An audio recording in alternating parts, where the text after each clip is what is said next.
네, 내가 사놓은 회사 주식이 어느 날 갑자기 상장 폐지가 된다면 얼마나 황당할까요? 차상진 변호사의 금융과 법, 오늘은 상장 폐지 얘기해 보겠습니다. 참여점 증권거래소 상장 폐지? 이게 뭐 어떤 경우에 이루어지는 건가요? 네, 상장 폐지는 네. 한국거래소의 유가증권 시장 상장 규정 및 코스닥 시장 상장 규정에 의하여 이루어지게 됩니다. 네. 보통 어음이나 수표가 부도난 경우 네. 아니면 자본 잠식 상태인 경우 상장 폐지 사유가 됩니다. 네. 거래소에 상장된 모든 회사는 네. 자본시장법 제159조에 의하여 네. 매년 사업연도 재무제표 및 연결 재무제표를 금융위원회와 그 증권이 상장된 거래소에 제출하여야 합니다. 네. 그런데 상장 폐지 결정이 있게 되면 네. 일정 기간 정리매매 후에 거래할 수 없게 됩니다. 네. 뭐 규정 자체는 큰 문제가 없어 보이는데 오늘 가져오신 사례는 어떤 내용인가요?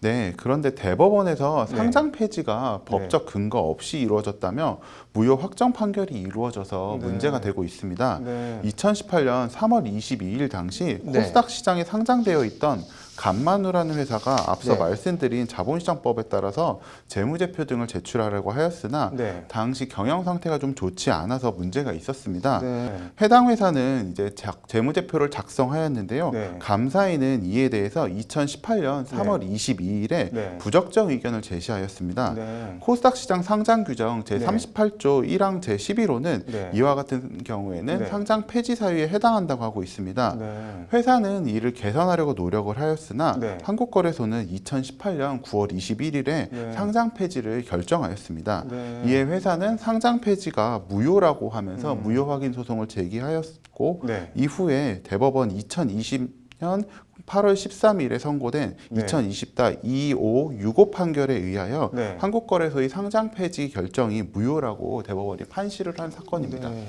이게 뭐 재무제표에 문제가 있고 상장 폐지 사유에 해당이 된다고 했는데 대법원은 왜 무효라고 판결한 건가요? 네, 재무제표에 문제가 있는 경우에는 네. 당연히 이는 상장 폐지 사유에 해당합니다. 네. 그러나 상장 폐지라는 것이 주주 등 여러 사람에게 막대한 영향을 미치는 등 워낙 중요한 사안이다 보니까 네. 회사의 이의 신청을 받고 필요하면 개선 기간을 부여하는 등이 제도를 마련하고 있습니다. 네. 근데 이와 같은 상장 폐지 절차 및 요건에 대하여 네. 자본시장법은 규정을 따로 하고 있지 않고 네. 단지 거래소의 상장 규정에서 정하라고 위임을 하고 있습니다. 네. 그런데 법원은 간만우의 상장 폐지 당시 네. 한국거래소가 이의신청제도의 운영에 관한 재량을 일탈 남용하였다고 판단하였습니다. 이게 거래소 임의로 상장 폐지라는 거를 결정할 수가 있는 건가요? 그러면은? 네, 많은 분들이 이제 네. 상장 폐지 정도라면 네. 법률에 규정된 사유와 절차에 따라서 상장 폐지가 이루어질 것으로 생각을 하시지만 네. 자본시장법은 제390조에서 네. 구체적인 상장 폐지 사유나 절차에 대해서 한국거래소의 규정에 네. 정한다라고 위임을 하고 있습니다. 네. 이러한 점은 좀 제도적으로는 좀 아쉬운 부분입니다. 네. 현재 우리나라에서 상장이라는 행위 법적 네. 성격 또한 계약에 불과합니다. 실제로 대법원은 네. 상장 계약은 유가증권 시장에 유가증권이 상장을 희망하는 발행회사와 시장 개설 주체로서 상장 심사를 네. 담당하는 거래소 사이에 체결되는 사법상의 계약이라고 판시한 바도 있습니다. 네. 결국 법원은 거래소가 상장과 관련한 규칙을 만들 수 있고 네. 해당 규칙에 따라서 상장 폐지를 시킬 수도 있는데 간만우의 상장 폐지와 관련하여서는 네. 이러한 재량을 남용하였다고 판단한 것으로 보입니다. 네. 그러니까 이번 사안에서는 거래소가 뭐 재량 법위를 넘어섰다는 게 대법원 판결인가 보네요. 네, 맞습니다. 법원은 먼저 네. 간만우에게 부여된 개선 기간 동안 개선 계획을 이행하지 못한 책임을 묻기 어렵다고 판단을 했습니다. 네. 먼저 간만우는 상장 폐지를 막기 위하여 네. 개선 계획을 제출하였는데요. 네. 거래소는 이에 대해서 개선 네. 기간을 3개월 정도 부여를 했습니다. 그러나 해당 기간으로는 네. 개선 계획을 이행하기에는 너무나도 짧은 기간이었다는 것이죠. 네. 또한 간만우가 네. 최초 부여된 감사 의견을 변경하기 위하여 필요한 적절한 조치들을 이행하였고 네. 이러한 조치들이 처음 부여된 기간 내에 해소되기는 어려우나 상당한 기간 내에는 네. 해소가 가능하다는 사실을 한국거래소에 충분히 소명하였음에도 한국거래소는 이를 받아들이지 않고 최초 개선 기간 내 상장 폐지 사유를 해소하지 못한 사유라든지 경위라든지 아니면 상장 폐지 사유 해소 가능성 등에서 적절한 검토 없이 네. 그냥 기업심사위원회에서 상장 폐지 결정을 의결하였다는 점에서 상장 폐지 결정이 남용이라고 보았습니다. 이게 뭐 쉽게 말해서 부실하게 상장 폐지 심사가 이루어졌다는 것인데 그럼 투자자나 주주들 손실은 어떻게 되나요?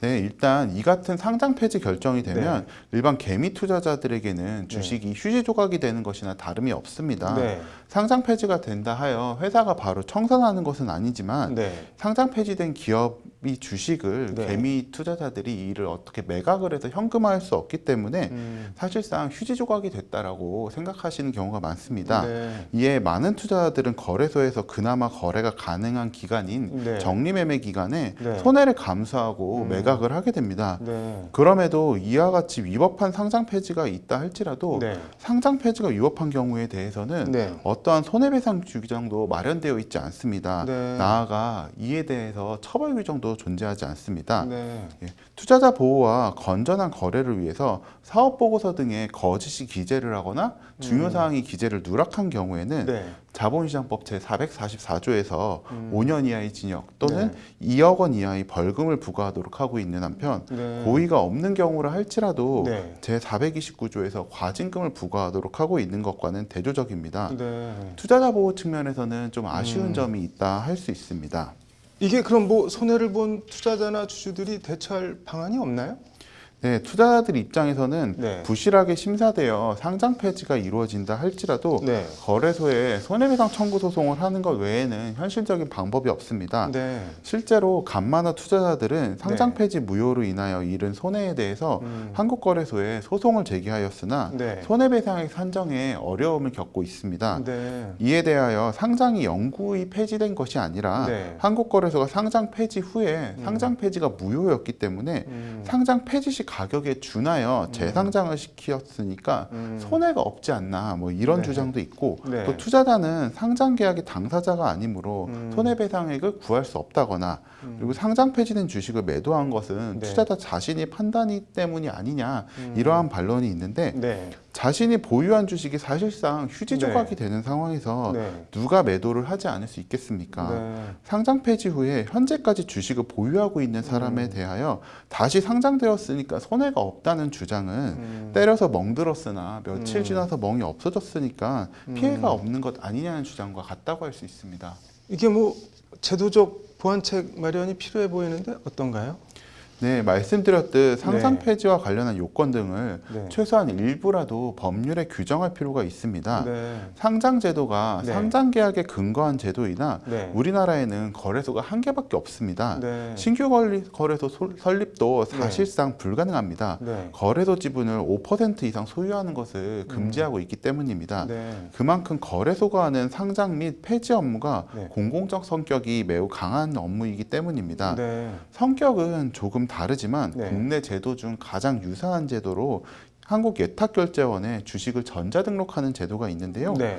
해당 제도의 근거법인 주식 사채 등의 전자등록에 관한 법률에는 전자등록이 거부 사유라든지 아니면 전자등록이 직권 말소 사유를 법에서 직접 규정하고 있습니다. 네. 이러한 점을 참고해서 볼 필요가 있습니다. 네. 또한 위법한 상장 폐지로 인한 네. 손해배상 상장 기준을 법에서 좀 정할 필요도 있습니다. 네. 마지막으로 현재 제도는 네. 위법한 상장 폐지를 할지라도 네. 투자자에게 그 손해와 관련한 모든 증명 책임이 투자자한테 있기 때문에 위험을 부담할 가능성이 투자자에게 높기 때문에 불합리한 면이 있습니다. 네. 따라서 이와 관련하여 손해배상의 산정 기준에 대한 입법이 반드시 필요할 것으로 보입니다. 말씀하신 대로 투자자 잘못이 아닌 책임을 투자자에게 다 전가하는 데는 뭐 좀 개선책 마련이 필요해 보이네요. 오늘 잘 들었습니다.